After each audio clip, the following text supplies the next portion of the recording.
27 রোজার রাতে সন্তান ফোন দিয়া বলে, বাবা আমি আগামীকাল রওনা দিলে রাত 2টা-3টায় গিয়া ঢাকায় নামবো, আমি সাহারি তোমাদের সঙ্গেই খাবো। মা বসে আছে, মায়ের সন্তানের বাবাও বসে আছে, সন্তান আসবে। রাত্র 2টা-3টা হয়ে গেছে, সাহারির সময় হয়ে গেছে, সন্তানের খবর নাই। শেষ টাইমে মা বাবা সাহারি খেয়ে ফজরের নামাজ পড়ে দরজার মধ্যে অপেক্ষা করতেছে, সন্তানের খবর নাই। 8টা, 9টা, 10টা বেজে গেছে, মায়ের মনটার ভালো লাগে না। স্বামীকে ডেকে বলে, স্বামীরে আমার সন্তান কই, আমার মনটা ভালো লাগে না, একটা ফোন লাগাও। স্বামী ডাক দিয়া বলে, চিন্তা করো না, ঈদের সময় যানজট থাকতে পারে, চলে আসবে। কিছুক্ষণ পর বাবার মনটাও ভালো লাগে না, বাইরে নেমে পায়চারি করতেছে। হঠাৎ করে একটা ফোন চলে আসছে, সন্তানের ফোন দেখে বাবার সে কি আনন্দ। ফোন রিসিভ করে যখনই সালাম দিল, অপর প্রান্ত থেকে সালামের উত্তরে সন্তানের কণ্ঠ পাওয়া যায় না। বাবা ডেকে বললেন, বাবা তুমি কে? এটা তো আমার সন্তানের কণ্ঠ নয়, তবে মোবাইলটা আমার সন্তানের। ওপার থেকে ডাক দেয়া বলে, আপনি কি এই লোকে, এই মোবাইলওয়ালার বাবা? বলে, হ্যাঁ। আপনি এখনো বাড়িতে কি করেন? আপনার যেই সন্তান ঢাকা থেকে গাড়ি নিয়া 2500-এর দিকে রওনা দিয়েছিল, ওই গাড়িটা 2500 পৌঁছতে পারে নাই। পথিমধ্যে সংঘর্ষে রাস্তার মধ্যেই অনেকগুলো মানুষ মারা গেছে, অনেক যুবকও তার মধ্যে আছে। রাস্তার পাশে সাদা কাপড় দিয়া ঢাকা। দেখেন আপনার সন্তান এই লাশের মধ্যে আছে কিনা। মোবাইলটা আমি রাস্তার পাশে পড়ে পাইলাম। বাবা পাগলের মতো একটা দৌড় দিছে। মা মনে করছে সন্তান বুঝি কাছাকাছি চলে আসছে। অন্যান্য সন্তানদের ডাক দেয়া বলে, তোরা কে, কোথায়, এদিকে আয়, তোদের ভাই বুঝি কাছাকাছি আসছে। আমার কলিজার টুকরা সন্তান, তোর বাবা যে আগায় আনতে গেছে, তাড়াতাড়ি নতুন চাদর বিছা, বালিশের কভার গুলো খুলে নতুন কভার লাগা, পানি গরম বসা, আমার সন্তান এসে গোসল করবে। আহারে সবাই ফুলের মেলা, ফুলের তোড়া নিয়ে অপেক্ষা করতেছে। 4টা বছর কলিজার টুকরা বাড়িতে নাই, বিদেশ থেকে আসবে।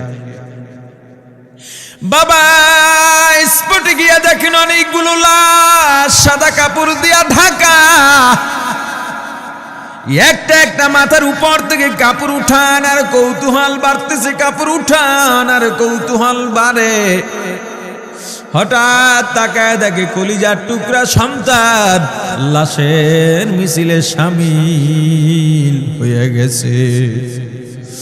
বাবা সন্তানকে ধরে কাঁদেন আর বলেন, বাবা এত আদর আপ্যায়ন, তোর জন্য এত প্রস্তুত রে বাবা, তোর মা তোর পথে বসে আছে রে বাবা, কি জবাব দিব বল? তুই যেদিন রওনা দিয়ে বিদেশ চলে গেলি, তোর মা সারা রাত ঘুমায় নাই, দরজায় গিয়া তোর পথের দিকে তাকা রইছি। কত রাত আমি মা আমি বাবা দেখলাম, তোর মা গভীর রাতে বিছানায় নাই, খুঁজতে খুঁজতে দেখলাম দরজায় গিয়া তোর মা কাঁদে। কত রাত তোর মা তোর জন্যে নামাজ পড়তে পড়তে রাত্রটা নির্ঘুম কাটায় দিছে রে বাবা। কত রাত তোর মা তোর জন্যে দোয়া করতে করতে নির্ঘুম রাত্র কাটায় দিছে। এই 4 বছরে 8টা ঈদ, ঈদের সময় আমরা নতুন কাপড় কিনছি, নতুন কাপড় পরছি। তোর মায়ের জন্য আমি নতুন শাড়ি এনে খাটের উপরে রাখলাম। ঈদের নামাজ পড়ে এসে দেখি কাপড়টা খাটের উপরেই আছে, তোর মা প্রথম ঘরেও নাই, মাঝের ঘরেও নাই, পেছনের ঘরেও নাই। খুঁজতে খুঁজতে গিয়া দেখি তোর মা কিচেন রুমে আছে। ওই নাস্তা নাড়াইতেছে, দুধ নাড়তেছে, দুধ উতলাইয়া পুইরা যাইতেছে, খবর নাই। আমি তাকায় দেখলাম তোর মায়ের 2 চক্ষু দিয়া টপ টপ করে পানি পড়তেছে। ডাক দিয়া বললাম, ওরে বিবি, ঈদের দিনে তুমি কেন কাঁদো? তোমার জন্য শাড়ি আনলাম, সেটাও কেন পরলা? তোর মা জবাব দিয়া বলছে, রে স্বামী গো, আপনারা যখন নামাজের জন্য রওনা দিয়া গেলেন, আমার অমুক সন্তান আপনার সঙ্গে যায় নামাজ দিয়া নতুন পোশাক পরে নামাজে রওনা দিয়েছে, কত সুন্দর লাগছে দেখতে। হঠাৎ করে তাকায় দেখলাম আমার কলিজের একটা মানিক আপনাদের সাথে নাই। আমার মনটার ভালো লাগে না, আমি ফোন দিলাম আমার মানিকের কাছে। ফোন রিসিভ করে বলে, মা নাস্তা বানাইছি, খাইছি, এখনো ছুটিতে আছি, আনন্দ করতেছি, ঘোরাফেরা করতেছি, কিন্তু আমি মায়ের মত। আমি বললাম, বাবা তুই আমাকে পেটে ধরিস নাই, আমি তোকে পেটে ধরছি। আমাকে খুশি রাখার জন্য কত কথাই না বললি, ঈদের টাকা পাঠাইলি, তোর টাকা দিয়া তোর বাবা জামা কিনছে, তোর ভাইরা জামা কাপড় কিনছে, তোর টাকা দিয়ে পরিশ্রমের টাকা দিয়ে আমার শাড়ি কিনছে, গহনা কিনছে, কিন্তু তোর পাশে আমি হাতুড়ের বাড়ির শব্দ কেন পাই? আমার সন্তান বলতে চায় না, পরে বলে, মাগো কাজ করতে আসছি, টাকা নিয়ে কাজ করি, ঈদের দিনেও আমাদের ছুটি দেয় না। ওরে স্বামী বলেন, ঈদের দিনেও যেই সন্তান কাজ করে, এই শ্রমের টাকার শাড়ি আমি মা কেমনে পরব রে? ওরে বাবা, আজকে তুই আসবি, খবর শুনে তোর মা এক সপ্তাহ আগের থেকে ঘুমায় না, তোর জন্য কত রঙের পিঠা বানাইছি, তোর জন্য কত আয়োজন, আমি তোর মাকে কি বলবো বাবা বল। বাবা সন্তানের লাশ অ্যাম্বুলেন্সে উঠে বাড়ির দিকে রওনা দিছে।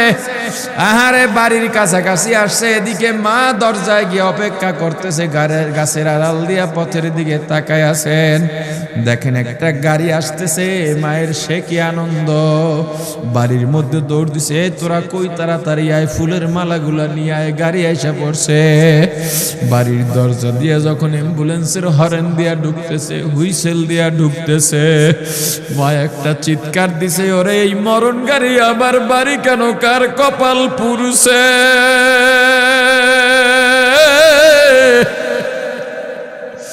অ্যাম্বুলেন্সের দরজা খুলে তাকায় দেখে কলিজার টুকরা সন্তান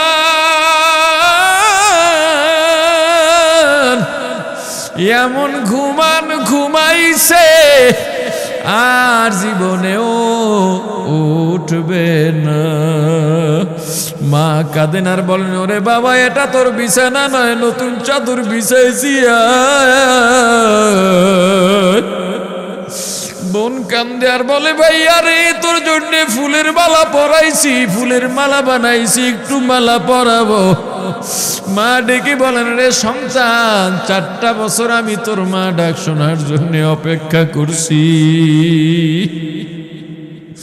তোর জন্য গরম পানি করছিলাম, গোসল করবি, সেই গরম পানি যে তোর জীবনের শেষ গোসল হবে বুঝি নাই।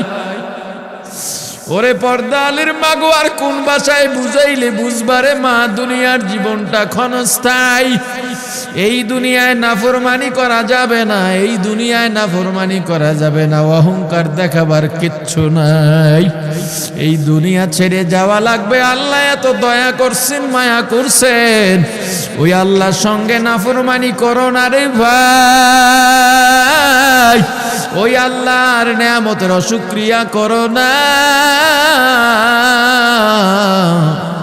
আল্লাহর নেয়ামতের শুকরিয়া আদায় করো, দুনিয়ার সব মোহ ত্যাগ করো, দলের মায়া ত্যাগ করো, দুনিয়ার মায়া ত্যাগ করো।